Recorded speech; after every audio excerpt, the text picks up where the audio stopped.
All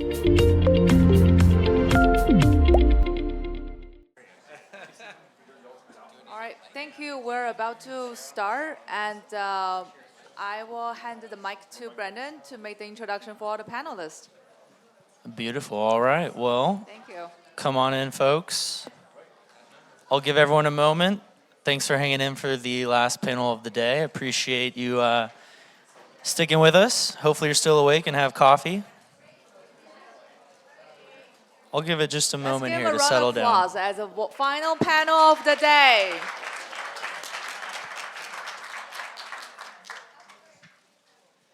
Cool. All right. Well, like we said, we're talking about the future of Solana. My name is Brandon Potts. I'm with Framework Ventures, an early stage crypto fund. And, per custom, why don't we go down the line here and everyone say a bit about themselves. Hi, everyone. My name is Omar Kanji. I'm an investor at Dragonfly. We are a multi-stage crypto investment fund. We have an office in New York and another office in Singapore. We invest globally across the ecosystem. We'll invest in protocols, and then we'll invest in very traditional equity businesses and everything in between.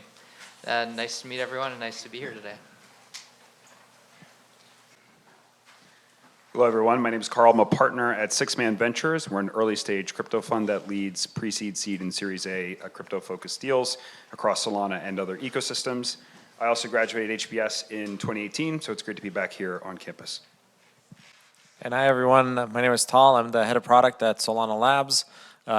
We're building applications on top of Solana and trying to bring more developers and consumers to the chain. Also HBS 2019, so excited to be here. All right. Well, let's start where everyone probably expects us to start, but let's start with the state of Solana. Obviously, there's some market volatility, and that's been a lot of the topic I've been covering out in the hallway today. But let's not start right with price action and all of that. I think just to zoom out, it would be helpful to get a sense of how you guys view Solana, how you think about it, whether that's on a personal level, firm-wide level, what have you. Just to add a little context, in my opinion, Solana has clearly found some level of product market fit in the realm of NFTs, DeFi, meme coins. Broadly, I think they've won this cycle's kind of culture category is how I would frame it. Sol price is down a little bit, but if you zoom out on the charts, it's still up pretty tremendously over the last year. So that speaks for itself. There also seems to be, a growing developer community and user base just across the stack. So with some of that context in place, again, just from, a high level, what's your sense of Solana as it stands today? I'm happy to start for this one. So I think it's helpful to start at data. So today, Solana does more transactions per second than any other blockchain and every other blockchain put together. Solana has minted more NFTs. One product on Solana has minted more NFTs than all other blockchains together have minted. Solana itself does the same amount of trading volume on many days as the Ethereum blockchain, and it some days actually exceeds that, apart from the recent congestion we're having, and I know we're going to spend some time on that. Solana is basically the second most decentralized proof-of-stake network as measured by the Nakamoto coefficient, outside of Ethereum. And I think what's really, to me, like the most insightful thing here is not how it's winning in all these categories, but it's that Solana is actually making money for stakers. One of the things that Solana was, I think, criticized before is, how do you actually value this token where, Ethereum, people look at the do a cash flow model where they look at the transaction fees coming in and the block emissions, and they say, hey, if you back into it, this is a fundamental price of Ethereum. But Solana had very little actual value coming from transaction fees. But today, on most days, I'd say roughly, Solana makes 33% of the revenue that Ethereum makes. And that's up from basically 1% 6 months ago. And so I think if you zoom out and look at this trajectory, there's a very viable path where Solana is actually going to make more revenue than Ethereum. So I think all in all, zooming back, what does that mean with all that data? Solana is clearly the primary developer platform outside of the EVM. And I think they've done a really terrific job being able to target both high-end developers looking for performant blockchains, as well as social consumer apps and degens that want to trade and have fun. And I think that's actually a really, really impressive accomplishment for Solana and the entire community. Oh, it's all me.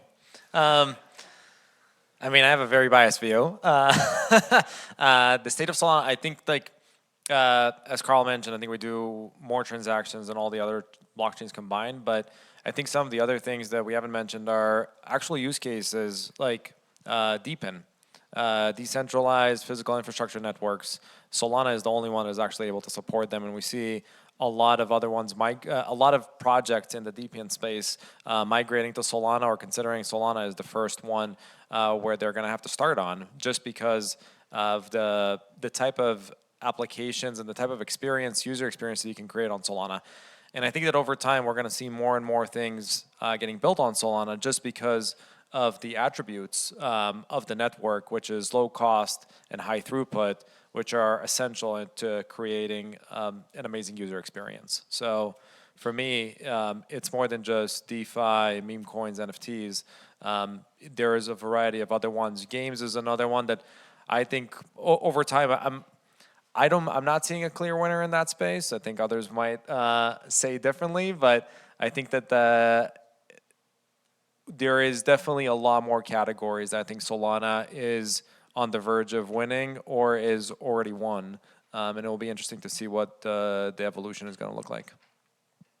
Yeah, for me, I think when I look at the state of Solana today, I think one of the things that's probably getting a little glossed over, and just given that we're living in the moment, but if you go back to November 2022, when FTX went down, there was a very decent chance that a lot of the developers at that time were going to move off of Solana. They were going to migrate to new chains. They were going to start building elsewhere. And I think if you look over the last year and a half, this has almost been Solana's resurgence story. And for a long time in the industry, a lot of funds weren't investing anything into Solana, and everyone thought the chain was effectively going to die. But that certainly has not been the case. Everything has effectively come back. Solana is a $70 billion FTV token, I think, at today's prices, considering the drawdown over the last 24 hours. I mean, it's been phenomenal to see. At one point, it was a $6 billion token not so long ago. And so I think one of the things that's been impressive to me, someone that in the industry and looking at it, has been it did not die. And a lot of that has to do with Anatoly, who has spearheaded and been such a vocal person across the industry and championing a lot of this stuff, and I'm sure we'll talk about it later. But Helium's migration to Solana was very much spearheaded by the Solana Foundation, Solana Labs, and a lot of things that happened over the last year and a half were driven by the leadership team that has certainly not rugged everyone and gone away. And they've been vocal at the forefront, leading the charge. And I think when you look at it objectively, including all the stats that Carl and Tal mentioned, it has been an ecosystem that has bounced back on the back of really strong leadership, and in turn has seen a lot of developer activity, and in turn has seen a ton of user activity. I think one thing to mention about that is when all of it went down about a year and a half ago, you didn't really see the number of transactions or the number of programs on chain go down. And I think to me that's the resilience of the community, which I think we're going to discuss next. So, but that I think was been core to the state of Solana today and the future of Solana as well.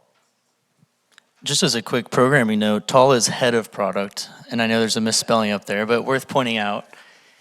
But yeah, in terms of where we go from here, I think it's unavoidable to talk about some of the issues facing the network today. Network congestion is generally a dual-edged sword in the sense that when you have it, it's a good sign to say that there's demand. But at the same time, it does degrade sort of the user experience and what people are able to express on chain. So there's a number of sort of different ways we can tackle this, but the broader question I would pose to the panel is, what are some of the upcoming announcements, improvements, proposals that have you sort of the most excited on, what is the future of Solana? Is it overcoming these network issues? Is it focusing on a key vertical, for example? So yeah, and I know we all sit from different purviews, so want to leave the question rather broad, but how does Solana overcome the current congestion issues? And maybe just to step back for those who aren't familiar, the network has exceedingly seen a number of failed transactions, but also drop transactions. And a drop transaction is essentially when your transaction doesn't even reach the chain and then it expires without ever receiving even a failure notice. So a bit of just a distinguishing note there. But yeah, back to the question at hand, how does the network overcome these issues? What's in store? And in addition to that, what are some of the things in the roadmap that you think are the most exciting? I guess everybody's looking at me.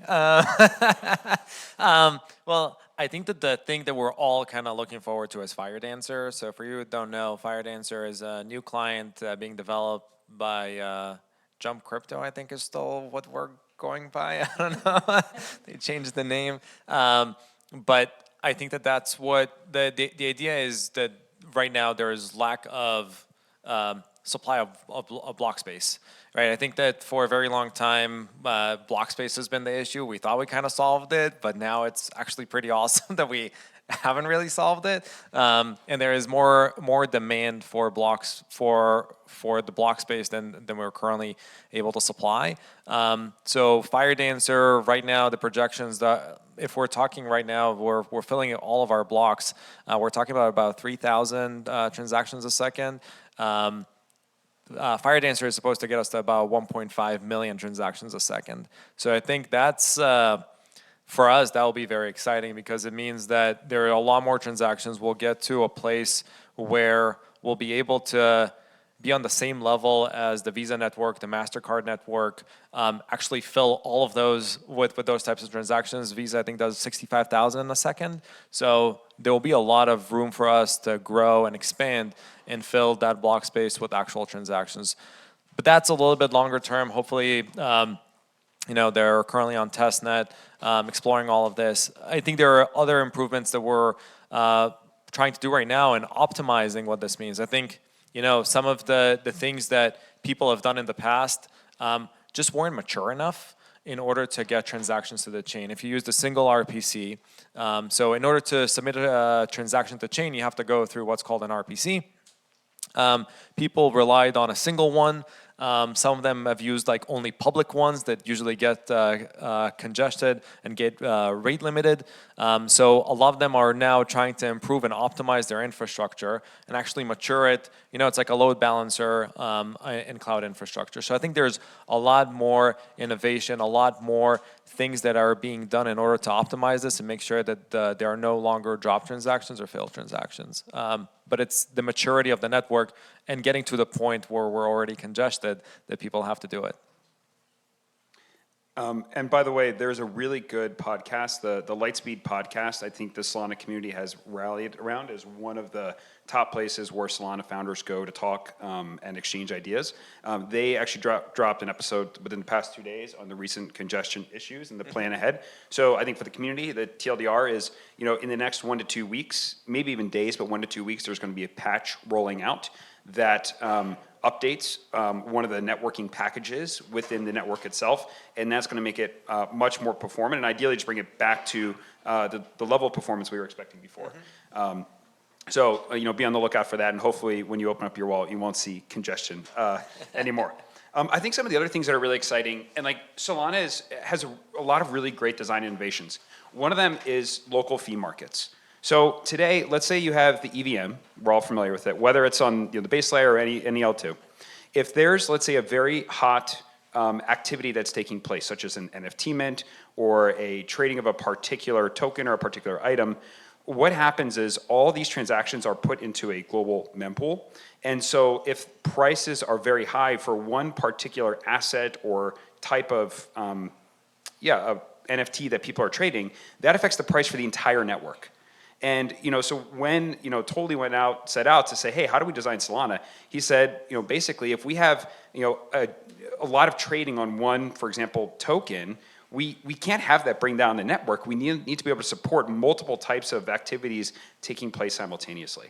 And so Solana does this through local fee markets, which enable isolated state to basically take place where one part of the network won't affect the other. Now, the issue with that is right now there's only 4 of those that exist today. And so I think along with Fire Dancer, one of the other major improvements coming is there's going to be an expansion from 4 to first 8 and then 16, et cetera.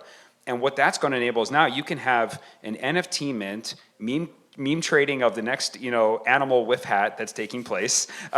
You can have, Helium, let's say, doing, hundreds of transactions a second itself, and X, Y, Z, and they can all coexist. And any particular spike in activity on one won't affect the others. So that by far is like one of the most exciting things I see, other than Fire Dancer, which I think is going to be legendary. That's going to really help improve Solana. I think there's a lot more technical things here, but just given the audience, I think one of the things I will talk about in terms of how does Solana go forward and why is it such a bright future for developers is the token extensions that was released by Solana Labs recently. So what that does is, today there's the ERC20 standard. In Solana, it's the SPL standard. Well, the thing is, let's say you want to do things like private transactions, or you want to say, hey, this token can only be held by people who hold an NFT or something. Right now, if you want to do that, it's all custom logic that takes place. And so it means that it's kind of a fragmented implementation across all these different protocols. Well, now token extensions launched 8 different features that now when you create a token, automatically work out of the box and are now compatible with the entire ecosystem. And I cannot tell you how important this is going forward. For example, now stablecoin issuers can bring stablecoins on chain in a way that they couldn't before from the set of extensions that are implemented. And if you're a dApp developer, you don't need to consider how each one of these tokens implements different features. It's all in one standard. And so I think it just helps the developer velocity greatly. Last thing I'll say is during that time of the FTX collapse and kind of Solana refinding itself, the term chewing glass was described for building on Solana. And if you're a developer, you really don't want to chew glass. It's not optimal.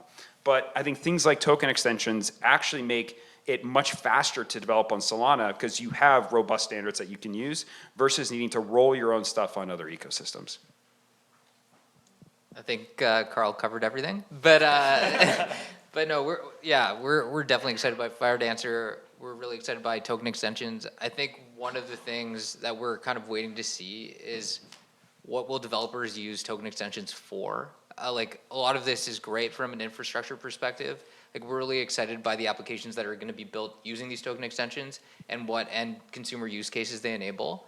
And so the jury is very much still out on all of that and how it's all going to play out. But we're really excited by some of these primitives and the types of things that they can enable. And then obviously with a monolithic blockchain like Solana, you get to benefit from a huge pool of liquidity and another huge pool of alternative applications that all of these can be cross-composed with. And so we're really excited by that because if you look at the existing EVM ecosystem or the way the entire crypto industry is developed, you have lots of pools of fragmented liquidity that sit throughout the ecosystem, and in turn, you can't be able to cross-compose applications.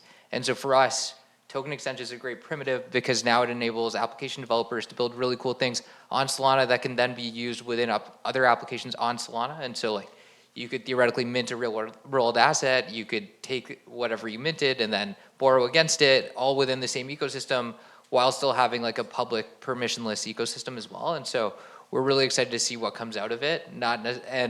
We're more wait and see, but we're really excited for it.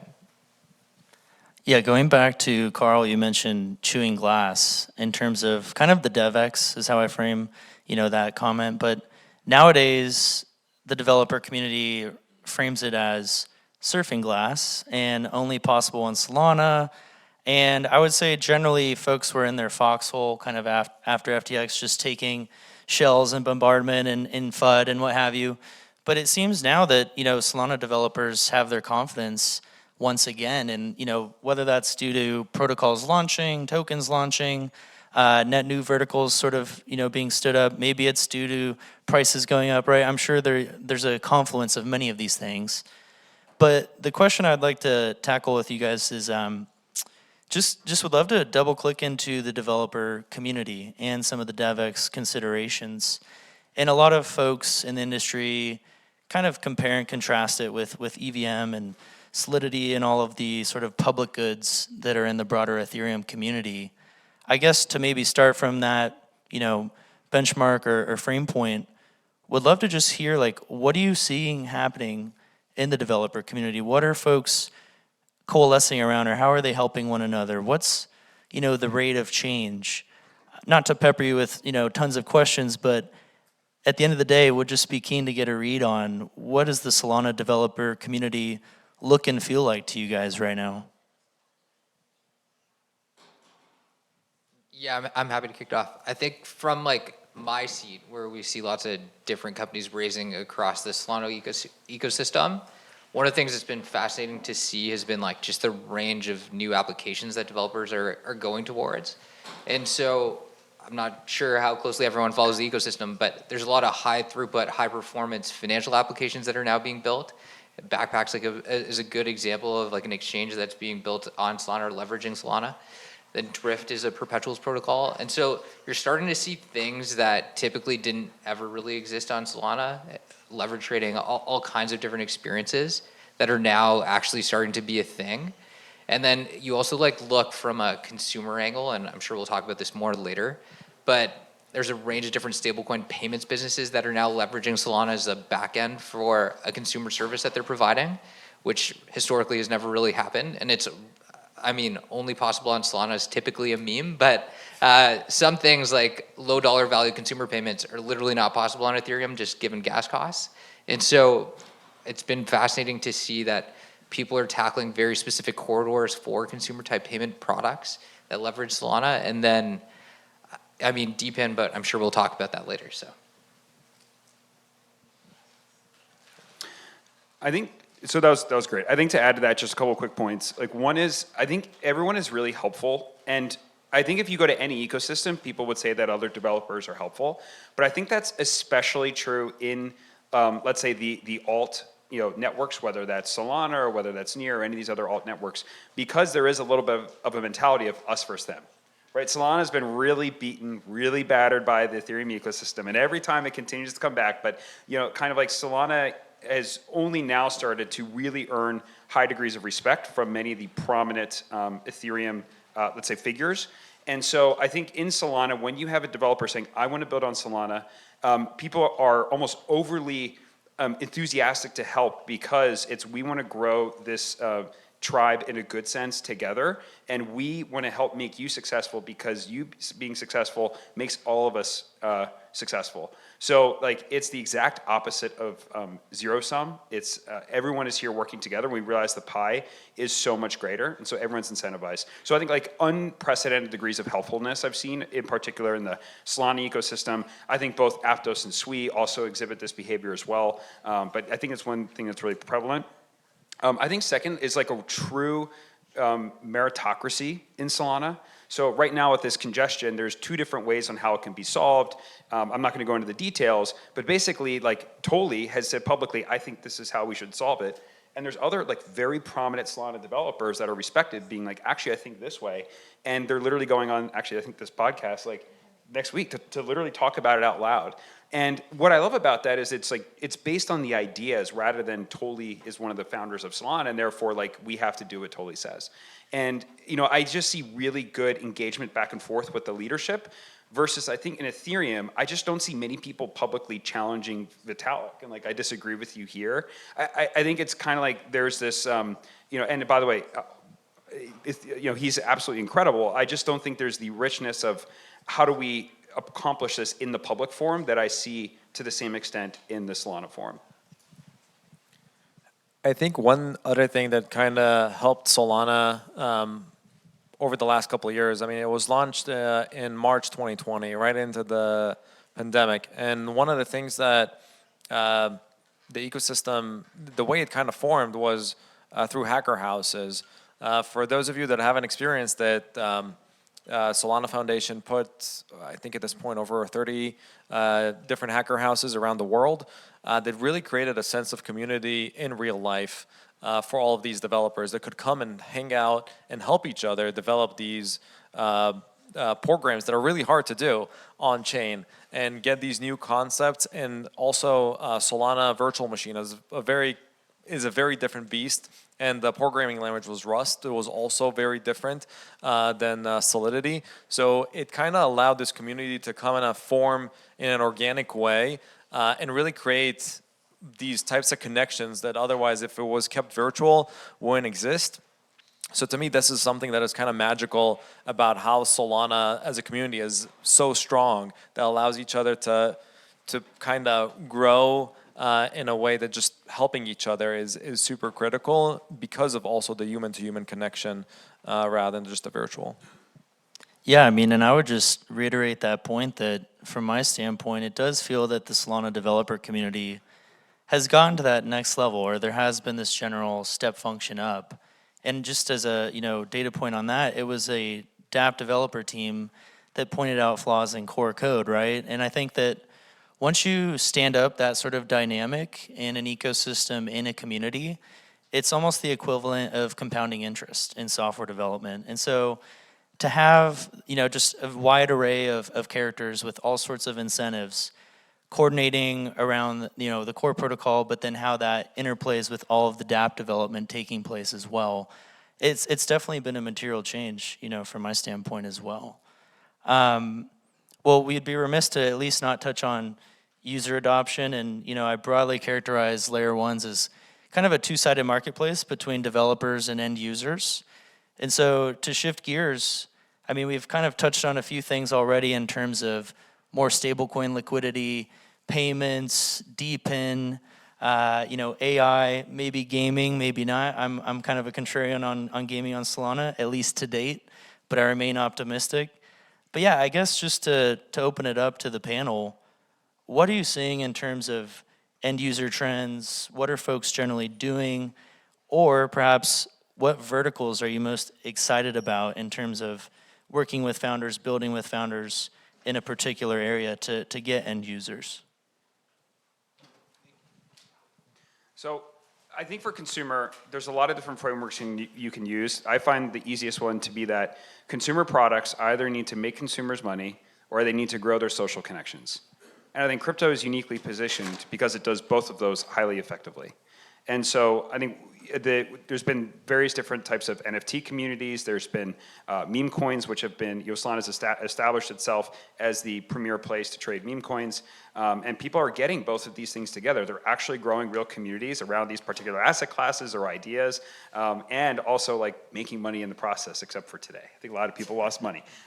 But I think if you look at it through that lens, like my top consumer applications I'm interested in, and I think I've seen do really well, are the ones that do both those things. Another example would be STEPN, where STEPN, especially at its peak, had 500,000 MAUs coming to Solana. Like, it was truly the application that was getting the Harvard students on campus to say, what is this app? Can I get a referral code? So when I walk to and from class, I can actually like make some money.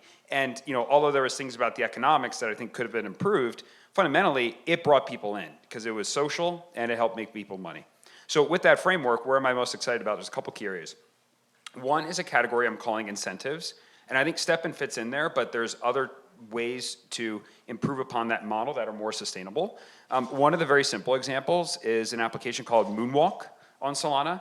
And who here remembers, I would say 5 to 10 years ago, where the American Heart Association first put out, you have to get 10,000 steps. And like everyone was creating groups and checking on people to get 10,000 steps. Do people remember that? Oh, yeah, okay, there's some good people. I think we all remember this, right? Well, imagine being able to do that on chain. So being able to connect with people in your area, perhaps people you haven't met before, and being able to tie economic wagers to it. So you set a goal for the week. Hey, each day I'm going to join a group for 8,000 steps. And whoever doesn't meet that goal, whatever proceeds you put into the pot go to the winners. And the people who do. And it's like very simple. But I've actually seen and talked to people who they go out and walk and live healthier lives and make better choices because of economic incentives. And I think crypto just does a fantastic job bringing that together. So incentives. Secondly, verifiable content. Basically, in an age of AI where anything can be created, how do you make sure and understand what content is real? Like, crypto is literally the perfect solution here. And I think we will see solutions on Solana and other networks that solve this. Both in terms of being able to attest to which content is authentic, but also provide financial attribution to that content, because you have money, content, and identity all in the same ledger. And crypto is the only place you can do that. You can't do that Web 2. Lastly would just be social trading. I think we've seen Telegram bots really take off. I think there's a next wave that's going to happen of exciting social trading platforms. So those are 3 areas for me that I'm really excited about. I mean, I can talk about what we're doing at Solana Labs. one of those things is we have Solana Mobile. We launched Saga, and now we're working on Chapter 2. For those of you who are not aware, Solana Labs is launching a mobile device. It launched the mobile device and is launching a new one next year. The new one is called Chapter 2. We have over 100,000 pre-orders, and that to me is exciting. And the reason it's so exciting is because we believe that the next set of consumer experiences, and the way, I know there was a panel earlier about growth and how to get to 1 billion users, the way that it's going to be done is through mobile experiences. Today, the majority of it is through desktop experiences, and the majority of the world does not have a desktop to interact with dApps. And to me, that is going to be a critical piece of infrastructure that is going to power the next set of consumer experiences. And we are, I guess, in the picks and shovels business as an infrastructure player. And therefore, for us, it's super critical to make sure that there is a piece of infrastructure that will allow to build those consumer experiences. I do not know which ones are going to win or why. That's why I'm not an investor. But to me, that's going to be interesting to see how these types of experiences are going to evolve over the next couple of years and are going to become more mobile friendly in order to reach more users around the world. Yeah, I think for me, DeepIn as a category has been interesting. I'm not sure how much everyone in the room follows DeepIn, but there's been like 2 big projects that are now part of the Solana ecosystem. One is Helium, which is a DeepIn play, which effectively allows people to spin up a hotspot, which is physical infrastructure. And in exchange for having that hotspot and providing telephone coverage in a certain geography, they receive tokens in exchange for that. And the idea behind it is if you have enough people spinning up hotspots, then eventually you'll be able to have a cell phone network that provides coverage in a specific geography. And so Helium is one of the biggest DeepIn plays in the entire crypto ecosystem. And then the other one is Honey, which is Hive Mapper, and it's a similar concept, which is people drive around with a map on their car. They go around and they map a certain geography. After enough kilometers mapped, you end up having a usable map of the world, and then you can sell data from that map via APIs to different providers that are looking for map data. So very cool concepts in practice, in theory. In reality, they've all struggled with the demand side of the whole equation.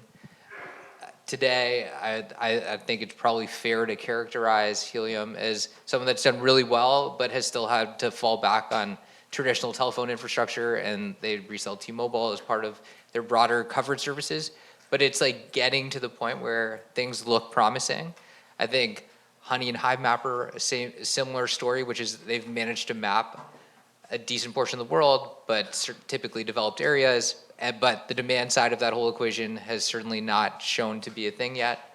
And so one of the things I'm personally really excited about is like, how can you use token incentives to actually achieve demand side impact and actually have users use these platforms and protocols. And so Solana is unique in the sense that high throughput, the ability to actually have these things live on chain and breathe on chain and leverage all the users on chain. But no one's really figured out the demand problem yet. And so one of the things that I'm actively looking at is anyone that can actually figure this out and build a platform or a product that does solve the demand side of the equation. And then the last thing I think I'm personally excited about is just the range of financial applications that are being built and leveraged across the Solana ecosystem. Not to shill a portfolio company, but Parcel is one of our portfolio companies, and effectively allow you to speculate on real estate markets without actually owning housing. And it uses a very crypto native primitive, obviously perps, and allows people to bet that way. And some of the data that they use to underlie the information that prices those perps has been on various major news outlets. But one of the things that's just interesting generally, Parcel aside, is that Solana, just given the way the whole ecosystem operates, allows you to build very cool financial applications that allow people to take a wide variety of different positions on the world. And so just generally excited about that category. Well, I think we only have a few minutes left, so would love to just go down the line here and pose the question of, against a backdrop of alt L1s, L2s, different runtimes, settlement, execution, monolithic, modular, you get the picture. What does Solana look and feel like in 2 years, in a mere 24 months? Where do you think we're at? And I'm not talking Sol price. I'm talking Solana writ large. To me, it's always been about the user experience. In order to win, I guess, the blockchain wars, if we can characterize them as such, between the L1s, L2s, and whatever, it's all about creating the best user experience. If you are not able to do that, at the end of the day, developers will move away from your platform because the users just won't come and won't be there. So to me, it's always been about that. And the way to do this is, again, to make sure that you are able to provide a superior experience than anything else, and that means speed and cost. No developer, at the end of the day, wants to spend more than they're spending on their cloud infrastructure. That is the best comparable. In a way, they have to run both cloud infrastructure and Web3 infrastructure side by side, which means that they're basically doubling their cost. So in order to do this, you want a very cheap execution layer in the Web3 space. And you also want to make sure that the user doesn't necessarily have to bear the cost. One of the other challenges is when you're so high cost, it means that you have to give the user, if, for example, if they want to mint something, the company itself is not going to take on that cost. They have to give it to, they have to transfer that cost to the user to do it. Things that we've solved, like by providing compressed NFTs and therefore making the cost of minting less than 1 cent.